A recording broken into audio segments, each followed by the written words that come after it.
વિદ્યાર્થી મિત્રો, આપણે ગઈકાલ છેલ્લે લેક્ચર 1માં ગણની થોડીક થિયરી ભણી ગયા. ગણ કોને કહેવાય, કયો સમૂહ ગણ બને, કયો ન બને તે, પછી બિલોંગ્સ ટુ અને ડઝ નોટ બિલોંગ્સ ટુના સંકેતની આપણે થોડીક ચર્ચા કરી, અને ગણને દર્શાવવાની જે મુખ્ય બે રીતો જેમ કે યાદીની રીત અને ગુણધર્મની રીત, અને એ ઉપરના આપણે થોડુંક ઉદાહરણની વાત કરી. હવે આપણે જે જ્ઞાન મેળવ્યું કે એની ચકાસણી આપણે સ્વાધ્યાય નંબર 1.1માં કરીશું. બરાબર? જો સ્વાધ્યાય નંબર 1.1માં કે એક્ઝામ્પલ 1માં એવી રીતનું છે, નીચેનામાંથી કયા સમૂહ ગણ દર્શાવે છે તે તમારો જવાબ ચકાસો. એમાં નંબર 1, જે અક્ષરથી શરૂ થતા અંગ્રેજી કેલેન્ડરના વર્ષના તમામ મહિનાઓનો સમૂહ. રકમ મેં બોર્ડમાં લખેલી છે આ પ્રકારની, અને તમને જે નંબર 1 કીધો એ સ્મોલ લેટરમાં લખેલું નંબર 1. તો જો મિત્રો સાંભળો, અંગ્રેજી કેલેન્ડર એટલે કે અંગ્રેજી વર્ષ. અંગ્રેજી વર્ષમાં કુલ 12 મહિના આવે: જાન્યુઆરી, ફેબ્રુઆરી, માર્ચ, એપ્રિલ, મે, જૂન, ડેશ ડેશ ડેશ ડિસેમ્બર. એ 12 મહિના પૈકી કયા કયા મહિનાની શરૂઆત જે અક્ષરથી થાય, જેમ કે જાન્યુઆરી, જૂન અને જુલાઈ, આ ત્રણ સિવાય બીજો કોઈ મહિનો જે અક્ષરથી શરૂ થતો નથી. તો આ સમૂહના જે ઘટકો છે એ સુનિશ્ચિત ત્રણ જ છે: જાન્યુઆરી, ફેબ્રુઆરી, માર્ચ. માટે આ સમૂહ સુનિશ્ચિત છે, તેથી આ સમૂહને આપણે ગણ તરીકે ઓળખી શકીએ. બરાબર? તો જો આને લખવાની તમારે રજૂઆત આ રીતની કરવાની. અહીં અંગ્રેજી કેલેન્ડર એટલે કે અંગ્રેજી વર્ષ ના 12 મહિનાઓ પૈકી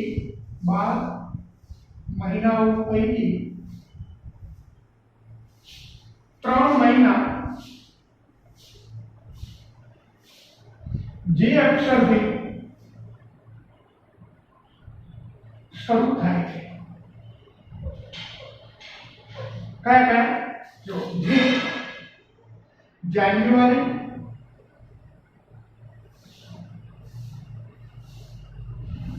જૂન અને જુલાઈ.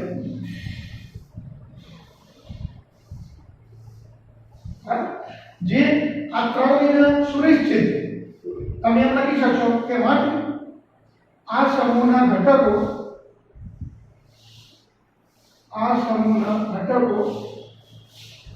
સુનિશ્ચિત છે.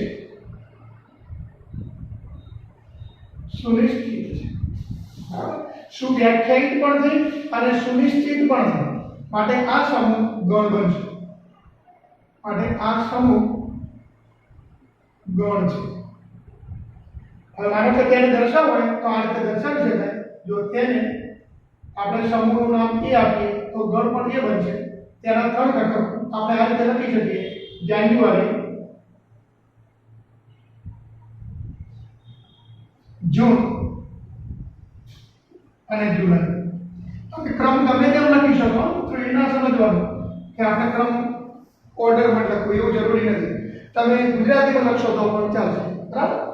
હવે નંબર 2, ભારતના મુખ્ય પ્રતિભાશાળી લેખકોનો સમૂહ. આપણા દેશમાં ભિન્ન કેટલાય રાજ્યો છે. દરેક રાજ્યમાં અલગ અલગ ભાષા બોલાય છે. તમે જાણો કે આપણા દેશમાં નાની એવી મોટી છે કુલ 16 જેટલી ભાષાઓ છે. ગુજરાતી ભાષાની આપણે વાત કરીએ તો આપણી ગુજરાતી ભાષામાં પ્રતિભાશાળી લેખકોનો હું તમને પરિચય આપું તો ઝવેરચંદ મેઘાણી, કનૈયાલાલ મુનશી, દલપતરામ, અખો, નરસિંહ મહેતા વગેરે. બરાબર? આ આપણા ગુજરાતી કવિઓની વાત કરી. એમ હિન્દી કવિઓમાં પણ ઘણા બધા કવિઓ છે, જેમ કે મીરાબાઈ હિન્દી મારવાડના થઈ ગયેલા. એના પછી પ્રેમચંદ, ઘણા બધા બીજા પણ લેખકો હોઈ શકે. એટલે એ હિન્દી ભાષામાં પ્રભુત્વ મેળવતા. બંગાળી ભાષામાં પણ હોઈ શકે, જેમ કે રવિન્દ્રનાથ ટાગોર વગેરે વગેરે. તો દરેક રાજ્યમાં જુદી જુદી ભાષાઓમાં પ્રભુત્વ ધરાવતા લેખકો જુદા જુદા હોઈ શકે.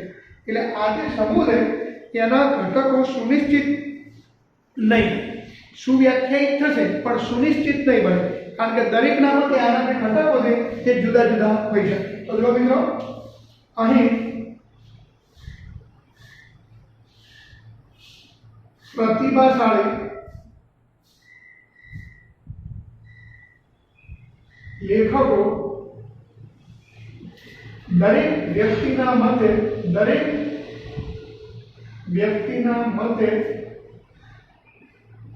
જુદા જુદા હોઈ શકે. જુદા જુદા હોઈ શકે.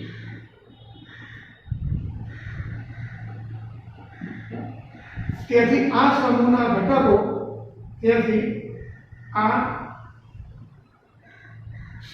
ઘટકો સુનિશ્ચિત થતા નથી.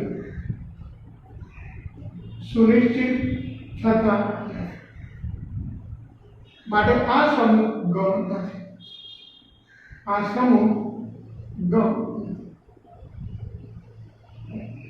માનો કે હું મારી નોંધપોથીમાં આપણા ગુજરાત રાજ્યના અમુક લેખકોના નામ લખું. મારા મતે એ પ્રતિભાશાળી છે. હવે રાજસ્થાનનો કોઈ વિદ્યાર્થી હોય તો એ રાજસ્થાનમાં થઈ ગયેલા જે લેખકો હોય એમના નામ લખવાનું. પશ્ચિમ બંગાળમાં જે બંગાળી લેખકો હોય એમના નામ લખવાનું.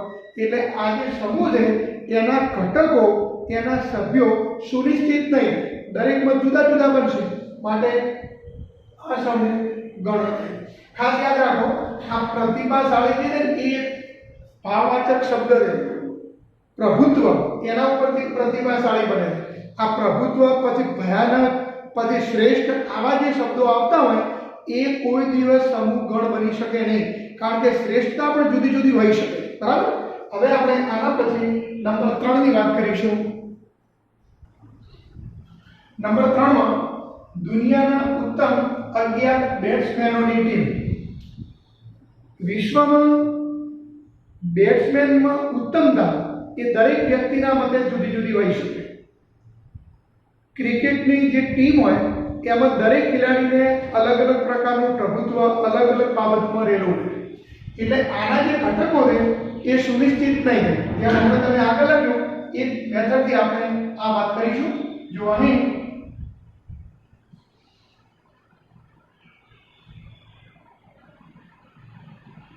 ઉત્તમ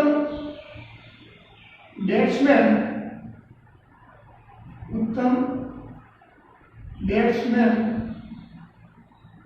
એ દરેક વ્યક્તિના મતે જુદા જુદા હોઈ શકે છે. તેથી આ સમૂહના ઘટકો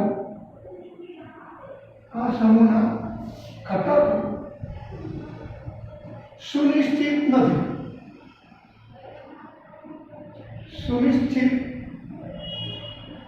નથી. માટે આ સમૂહ ગણ નથી.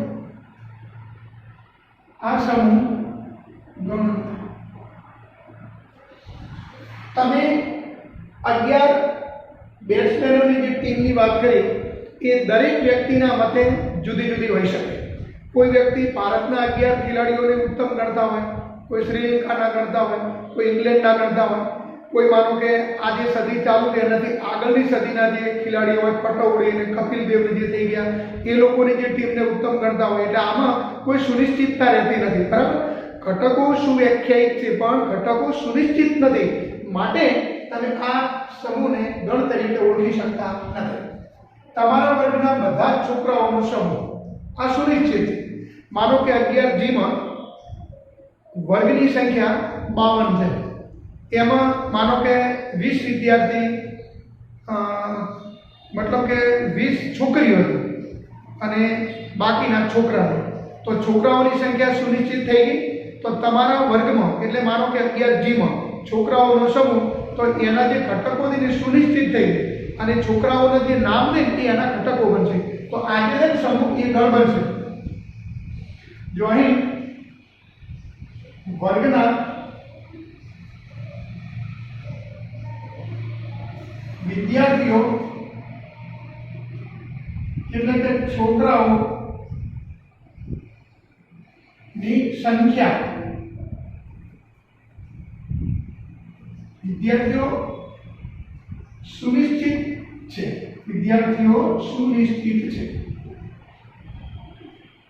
એમની સંખ્યા પણ સુનિશ્ચિત છે, સુનિશ્ચિત. તેથી આ સમૂહ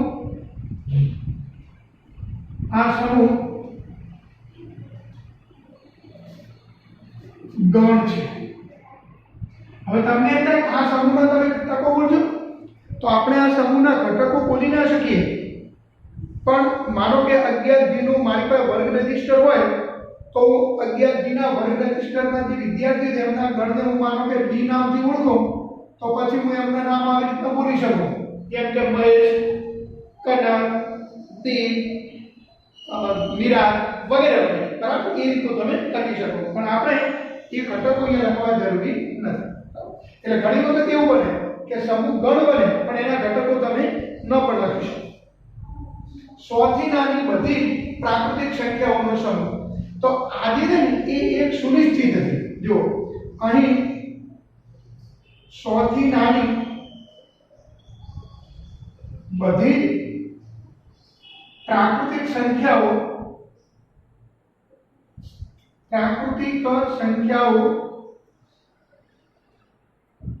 સુનિશ્ચિત છે.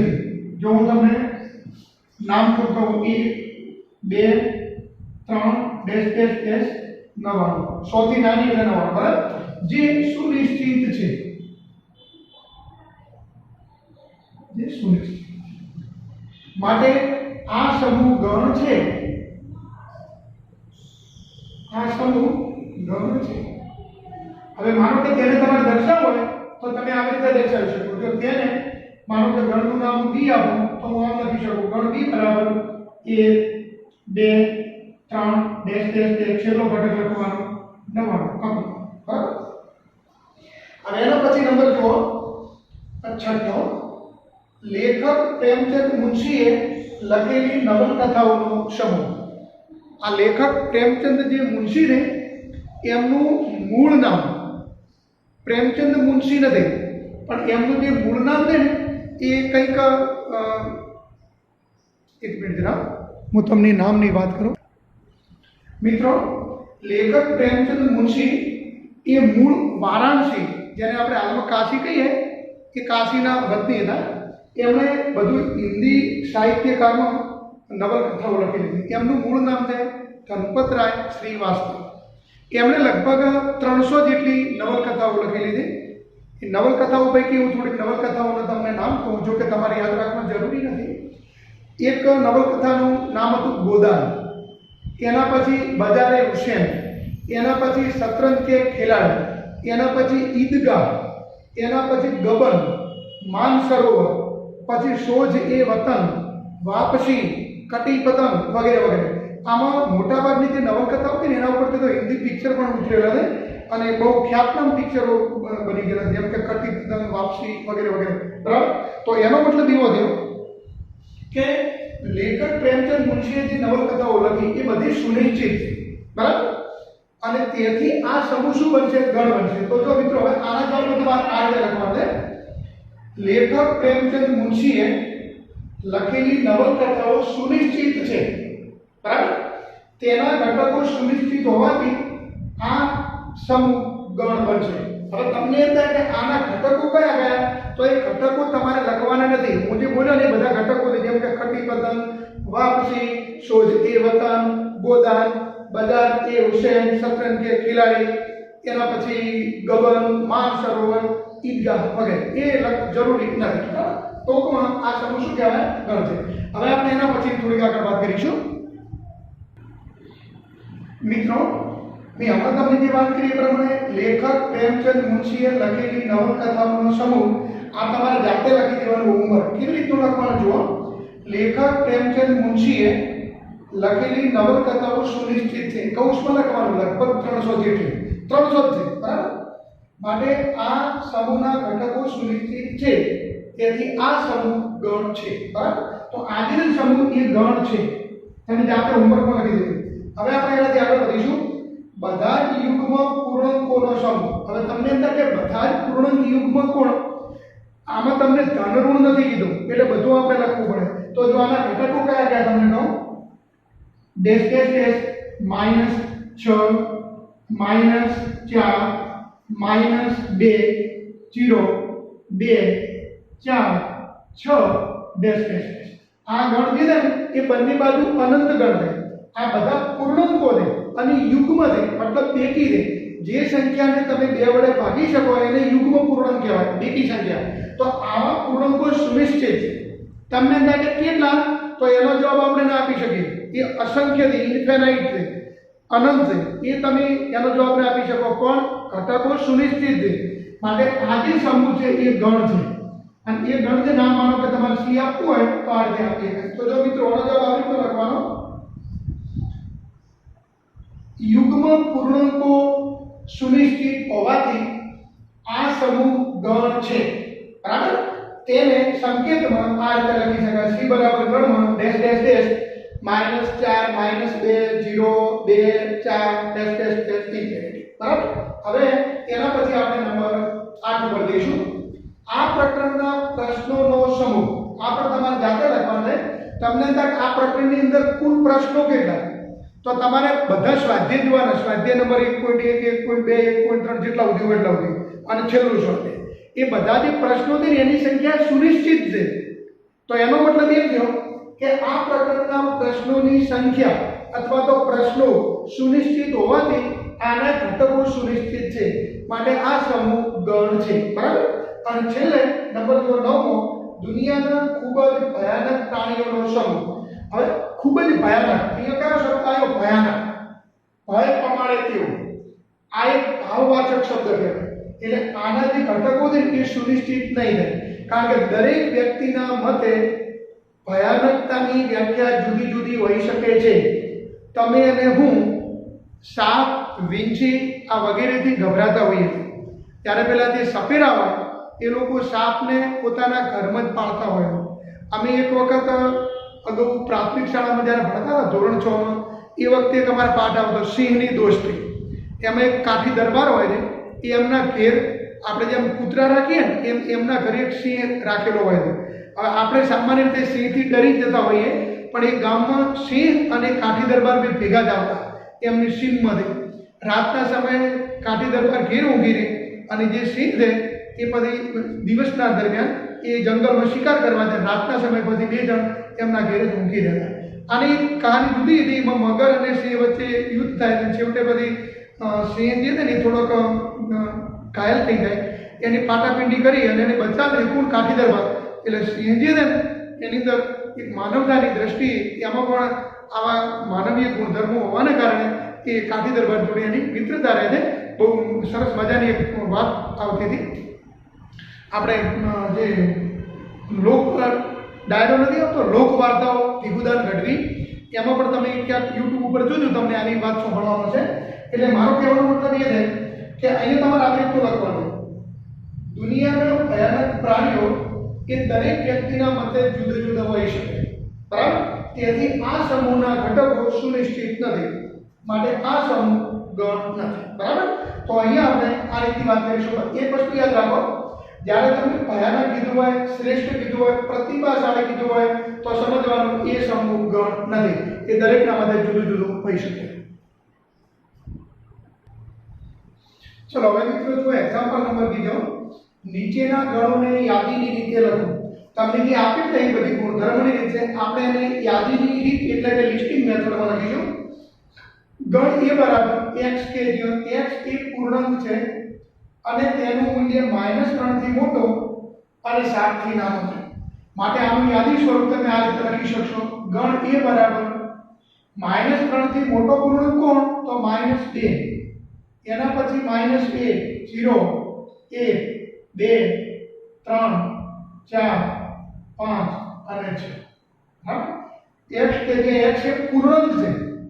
હવે માનો કે પૂર્ણાંકને બદલે પૂર્ણાંક સ લખેલું હોય, પૂર્ણાંક સ, તો ઘટકો કેટલા લખવાના? 0 1 2 3 4 5 6. માનો કે એ પ્રાકૃતિક સંખ્યા લખેલી છે તો 1 2 3 4 5 6 લખવાના. સમજી ગયા? હવે ગણ દીધો.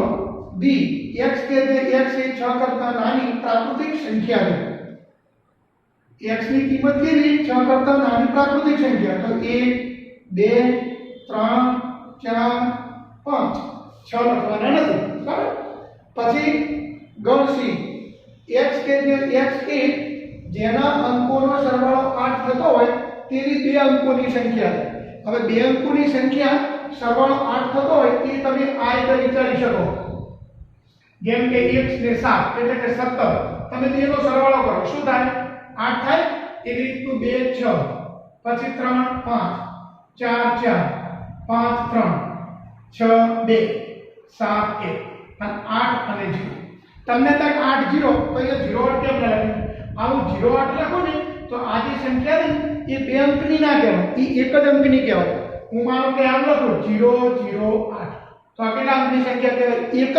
પણ જો તમે આમ લખો તો એ ત્રણ અંકની કહેવાય શરૂઆતમાં આવતા શૂન્યો એ નિરર્થક હોય એટલે આ સંખ્યા છે એ બે અંકની ના કહેવાય એક અંકની એટલે આપણે આ નથી લખવાની બાકીની બધી લખવાની તો એનો મતલબ એ થયો કે ગણ c બરાબર ગણમાં પહેલો ઘટક આવશે 17 એના પછી 26 એના પછી 35 પછી 44 એના પછી 53 એના પછી 65 એના પછી 71 અને પછી 80 કારણ કે તમે 8 + 0 કરો એટલે શું થાય 8 થાય બરાબર હવે એના પછી આપણે થોડા આગળ વધીશું x કે જે x એ 60 નો ધન અવયવ હોય તેવી અવિભાજ્ય સંખ્યા છે ને હંમેશા ધન જ હોય બરાબર એટલે કોકમાં તમારે અવિભાજ્ય અવયવ લખવાના છે કોના 60 ના આપણે થિયરીમાં ભણી ગયા કે 60 ના જે અવયવો છે એ પૈકી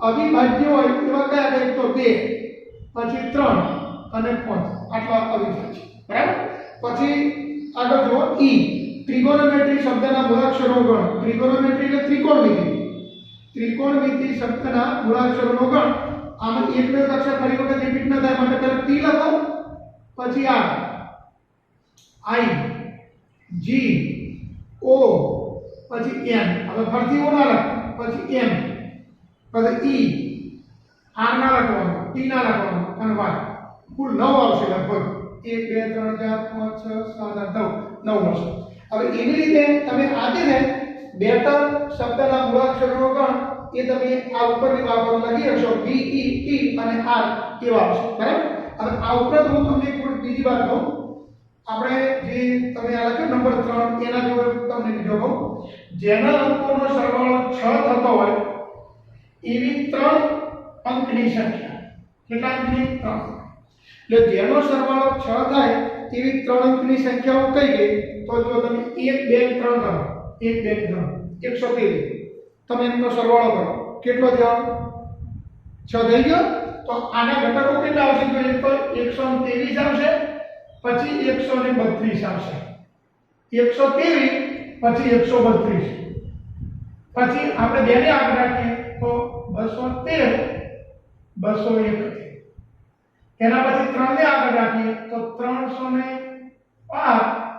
અને 301 ટોટલ કેટલા ઘટકો મળ્યા 6 આ જે 6 સંખ્યા છે ને 3 અંક વાળી છે અને તમે આનો સરવાળો કરો તમને દરેક વખતે જવાબ કેટલો મળશે 6 મળશે હવે આમાં તમને એમ થાય કે અમારે 0 નો સમાવેશ કરવો છે તો આ રીતે લઈ શકાય 6 0 0 બરાબર હવે માનો કે આનો તમે સરવાળો કરો તો પણ 6 થાય પણ તમે જો આમ લેવાની વાત કરશો તો આ 3 અંકની ના કહેવાય તમે એમ કહો કે અમારે આમ લેવી છે તો પણ આ 3 અંકની ના કહેવાય 3 અંકની આ લઈ શકાય એટલે બીજું તમારે લખવું આમ લખી શકાય 600 બરાબર હવે માનો કે હું તમને એવું કહું એક દાખલો તમને અહીંયા આપું છું ગણ x બરાબર ગણમાં ઘટક x શબ્દ x એ 3 અંક વાળી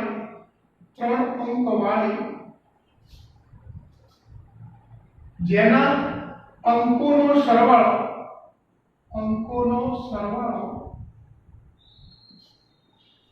બરાબર અંકોનો ગુણાકાર તો આ સંખ્યા કઈ અંકોનો ગુણાકાર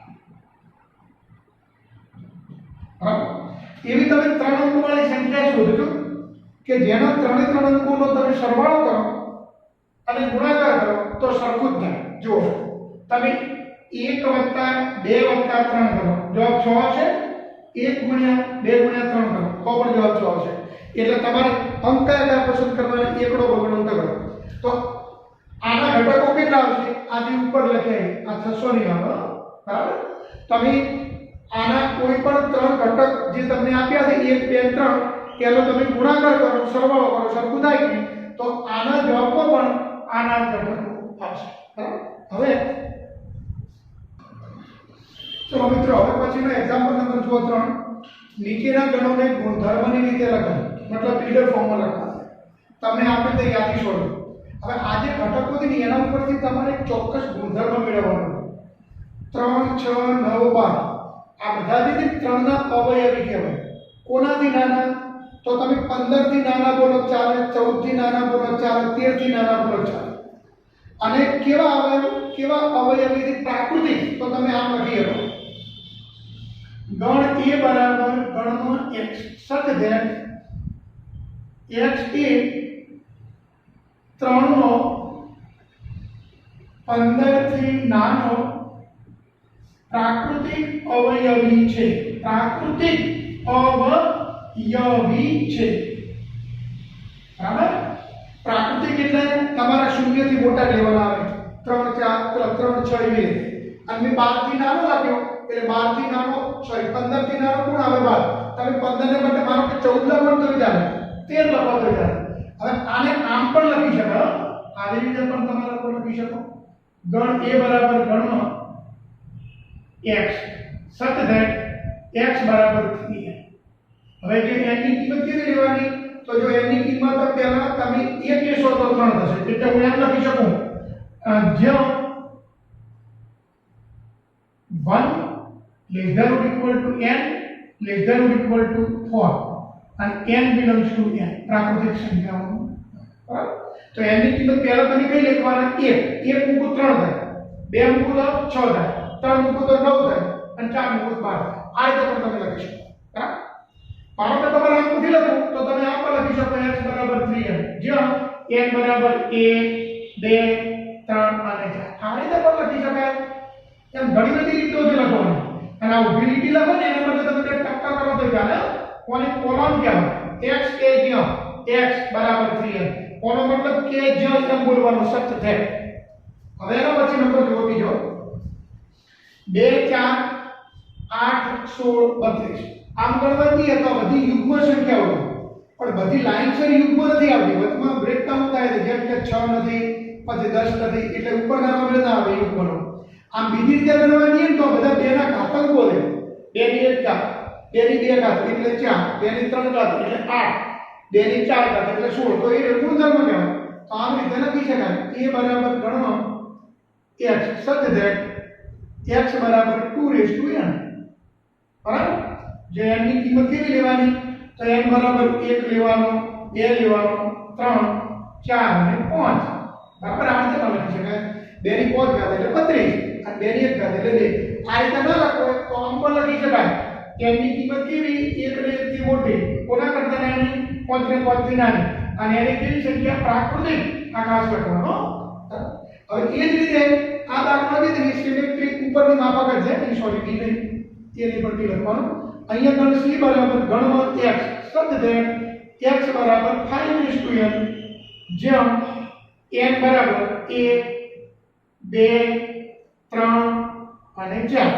1 2 3 4. બરાબર તમે 5 ની 4 ઘાત કરો એટલે 625 થશે.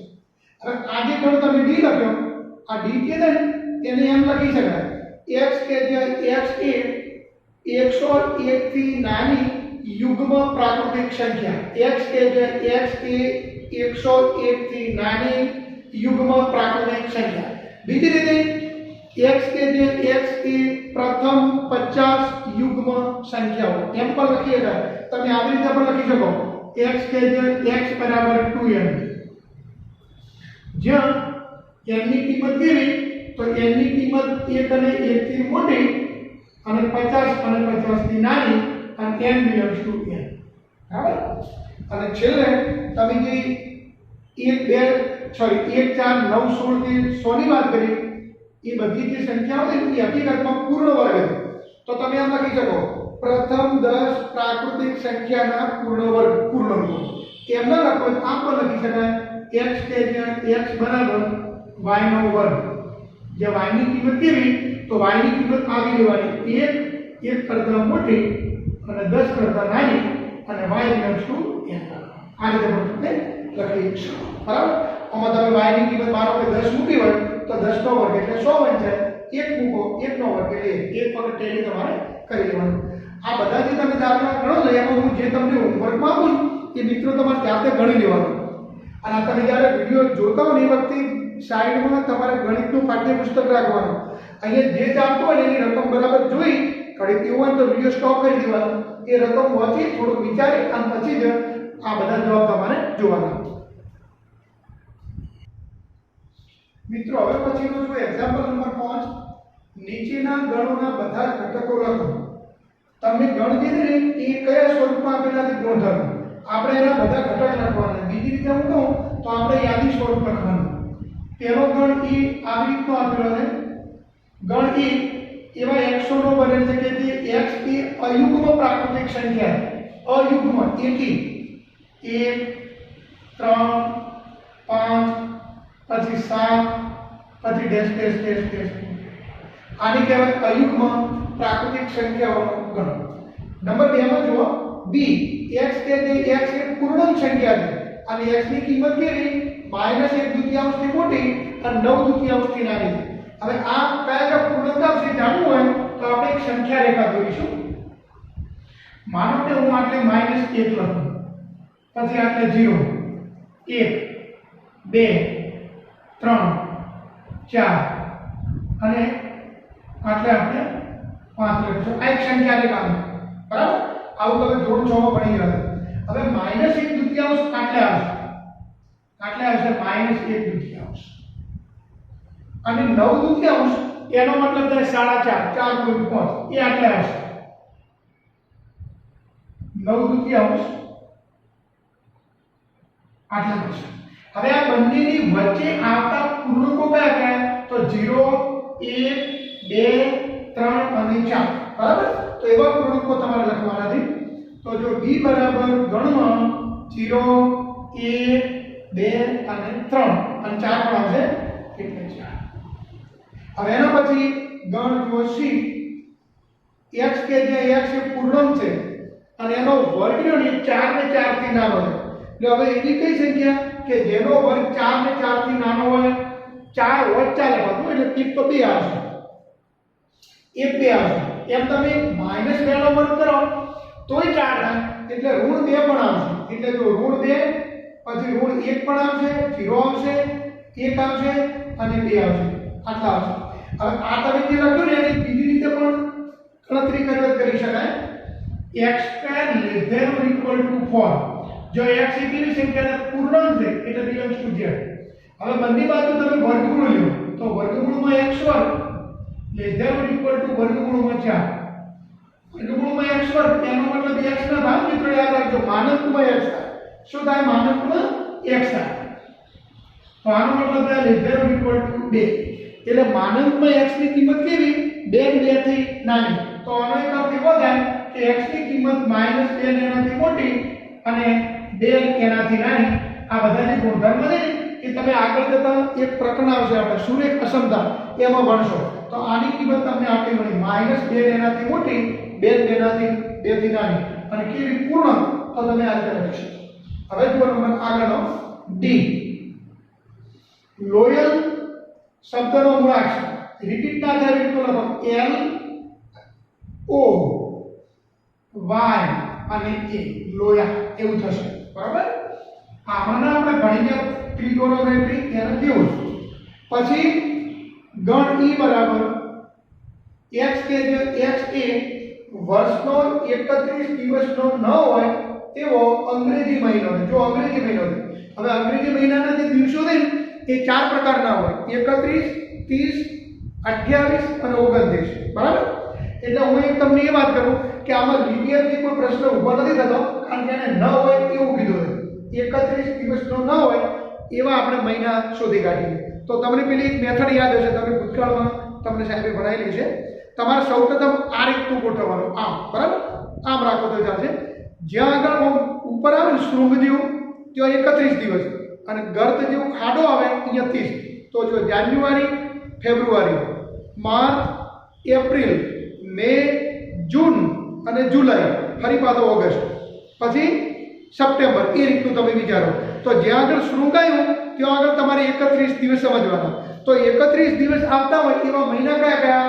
જો એક તો જાન્યુઆરી, પછી માર્ચ, પછી મે, પછી જુલાઈ, પછી ઓગસ્ટ, એના પછી ઓક્ટોબર અને ડિસેમ્બર. આ જે મહિના ને એમના દિવસ 31.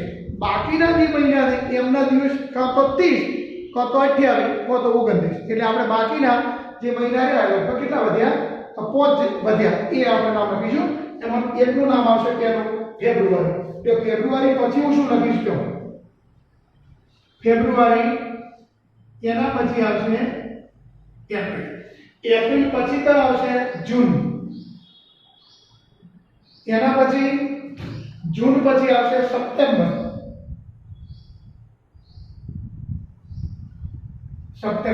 અને સપ્ટેમ્બર મહિના પછી કયો આવશે? નવેમ્બર. બરાબર. હવે છેલ્લો મતલબ છઠ્ઠો દાખલો. એમાં એવું કીધું કે એફ કે જ્યાં એક્સ એ અંગ્રેજી મૂળાક્ષરોની ક્રમિક યાદીમાં કે પહેલાનો વ્યંજન. હવે તમે એબીસીડી બોલો. A B C D E F G H I J અને K. તો આટલા અક્ષર આવે. હવે આ બધામાં આપણે વ્યંજન લખવાના છે. વ્યંજન તો આમાં વ્યંજન કયા કયા આવે મને જરા કહો. કોઈ A આવશે? ના, B આવશે. B C D આવશે.